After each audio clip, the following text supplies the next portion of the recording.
Dans le Vaucluse, à Pertuis, pour la deuxième fois en quelques jours, plus de 300 personnes et des associations écologistes se sont rassemblées pour s'opposer à l'agrandissement d'une zone industrielle sur plusieurs hectares en lieu et place de terres agricoles. Un reportage de Fabien Madigou et de Sylvie Garat.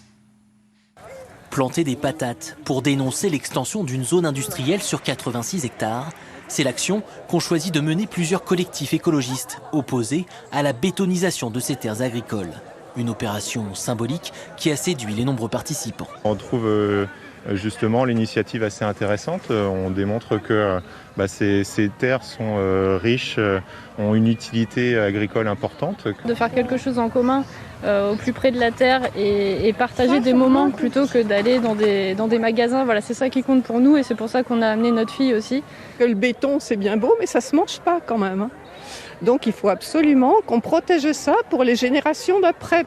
Pour le collectif Terre Vive Pertuis, à l'origine de la manifestation, la lutte est loin d'être finie, même si ces terres agricoles ont été déclassées par arrêté préfectoral. C'est un territoire qui est réellement dynamique et derrière lequel il y a un potentiel aussi agricole qui est fort. Donc ça, c'est mon gagne-pain, quoi. Je veux dire, c'est ici que je cultive. Donc là-dessus, moi, je ne peux pas accepter un projet qui décide de s'accaparer une partie des terres pour en changer la nature, pour en changer la vocation. Tout ça parce que les terres sont moins chères. Des agriculteurs, mais aussi 30 familles sont menacées d'expropriation. C'est le cas de Laurent Dubois, installé là depuis plus de 20 ans. Moi, j'ai mes enfants sur mon terrain, j'ai 2 hectares de terrain et j'ai mon activité. Je vais aller où? Avec l'argent puisqu'ils veulent nous donner 1 euro du mètre, ça va faire 20 000 euros le terrain. Je vais faire quoi avec 20 000 euros?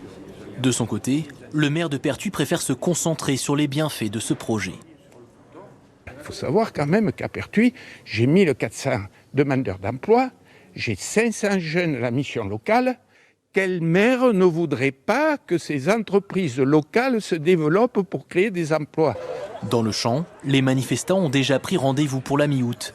Les pommes de terre récoltées seront alors données à des structures de solidarité.